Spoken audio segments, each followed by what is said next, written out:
अस्सलाम नाज़रीन, मैं हूं आपका होस्ट चर्रार रिजवी। प्रोग्राम दी लेजेंड के साथ हाजिर हूं।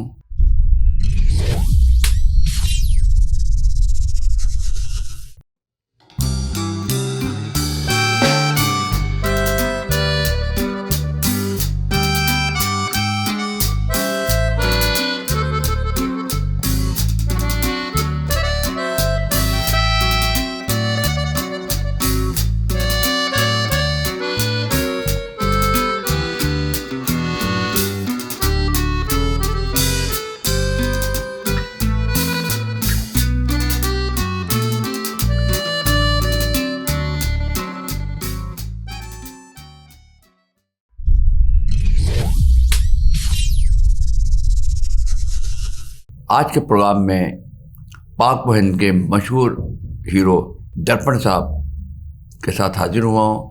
दर्पण साहब का असली नाम था सैयद इशरत अब्बास, मगर उन्होंने as a hero, as a actor Darpan के नाम से अपने आप को मुतरफ़ किया और दर्पण के नाम से उन्होंने इंडिया और पाकिस्तान दोनों जगह काम किया। पाकिस्तान का जो बड़ा इंडस्ट्री का जो सुनहरी दौर था, उसके जो असल रोमानवी हीरोज़ थे उनमें से दर्पण साहब एक रोमानी हीरो थे जो स्क्रीन पर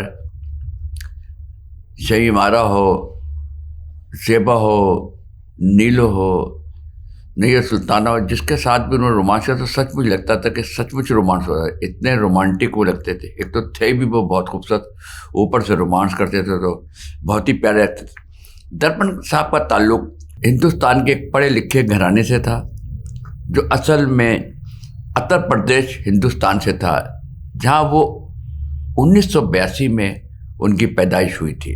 उनके 4 भाई थे। जैसे हिंदुस्तान में राज कपूर की फैमिली थी, राज कपूर, रणधीर कपूर, शम्मी कपूर, शशि कपूर, ऐसे ही पाकिस्तान में दर्पण साहब की फैमिली थी जो 4 भाई थे, संतोष कुमार, दर्पण, एस सुलेमान और मंसूर। जैसे हिंदुस्तान में राज कपूर फैमिली बड़ी फैमिली थी फिल्म इंडस्ट्री की, वैसे ही पाकिस्तान में संतोष कुमार की बहुत बड़ी फैमिली फिल्म इंडस्ट्री में थी। बहरहाल दर्पण साहब ने की जो इंट्रोड्यूस हुए वो 1950 में एक्टिंग की शुरुआत जो की फिल्म अमानत से की थी 1950 में। फिर 1951 में उन्होंने एक फिल्म बिल्लो, पंजाबी फिल्म बिल्लो की थी। फिर वो हिंदुस्तान चले गए, वहाँ चंद फिल्में की, मीना कुमारी के साथ एक बाराती फिल्म की, और जो एक बड़ी फिल्म थी मीना कुमारी के साथ, प्रदीप कुमार के साथ, वो थी अदल जहांगीर, जो पाक व हिंद में बड़ी वो मकबूल रही और बहुत देखी गई। उसमें दर्पण साहब ने शहजादे सलीम का रोल किया था। वो इतने हसीन लगते थे उस फिल्म में।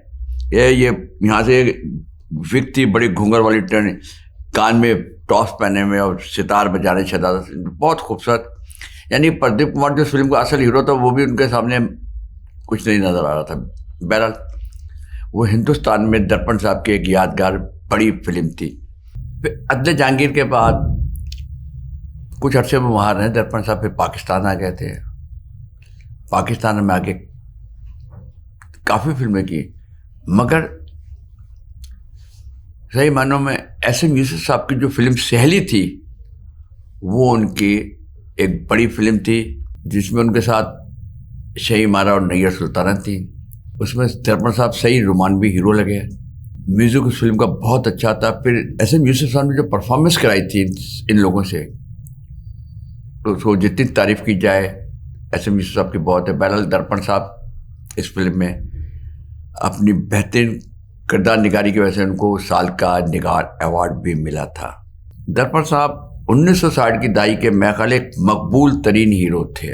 उसी दौरान उन्होंने फिल्म बाप का गुनाह भी किया, जिसमें वो एज ए विलन का रोल था बाप के गुनाह में। उन्होंने अपनी खुद साख्ता फिल्म साथी से बहुत ज़्यादा कामयाबी हासिल की थी। इसके अलावा उन्होंने रात के राही, गुलफाम, सहेली, कैदी, आंचल, नूर इस्लाम, शमा, बाजी, शिकवा, एक तेरा सहारा और नाइला जैसी फिल्मों में काम किया। बतौर हीरो उनकी आखिरी फिल्म पायल की झनकार थी। वो वहीद मुराद की प्रोड्यूस की हुई 2 फिल्मों के हीरो थे, इंसान बदलता रहा है और जब से देखा है तुम्हें। जब से देखा तुम्हें में ज़ेबा बेगम हीरोइन थी और इंसान बदलता रहा मैं शही मारा उनकी हीरोइन थी। और दर्पण साहब ही और संतोष कुमार साहब थे जो वहीद मुराद साहब की फैमिली को, निसार मुराद साहब को खासकर कहते थे कि आपके घर में हीरो है, आप हमें लाहौर से बुला लेते हैं कराची में तो आपके घर में आपका हीरो। बहरहाल एक दिन वो बात सच साबित हुई और फिर वो आपको पता ही है, साहब की वजह से फिल्म हीरा और पत्थर में वहीद मुराद साहब ने एज ए हीरो काम किया। दर्पण साहब के कराची ना पहुंचने की वजह से फिर ज़ेबा बेगम और इकबाल अजीज साहब ने कहा वहीद साहब के कि यार वीडियो तुम खुद करो हीरो, और आखिरकार उन्होंने हीरा और पत्थर में काम किया और फिर उसके बाद वहीद मुराद पाकिस्तान का एक बहुत बड़ा चॉकलेटी हीरो कहलाया। बहरहाल इन्होंने एक गुनाह और सही में विलन का किरदार अदा किया था और खुदा ते माँ जब जब फूल करो चंद दीगर फिल्मों में मावन अदाकार के रोल भी किए, मावन अदाकार भी काम किया। दर्पण साहब ने कम से कम 65 के करीब फिल्मों में काम किया। दर्पण साहब की 8 नवंबर को 45वीं बरसी मनाई गई है। दर्पण साहब अपने दौर के पाक व हिंद के सही मानों में एक रोमांटिक हीरो थे और खूबसूरत तरीन पाक व हिंद में, मकसद वो और संतोष समाज दर्पण साहब जैसे खूबसूरत हीरो पाक व हिंद में ना था, ना अभी तक पैदा हुए। बहरहाल दर्पण साहब एक बड़ी फैमिली के और एक पढ़ी लिखी के और एक सैयद घराने के चश्म चिराग थे और नैयर सुल्ताना के शौहर थे। बहरहाल और दोनों की अज़वाजी ज़िंदगी बहुत अच्छी गुजरी।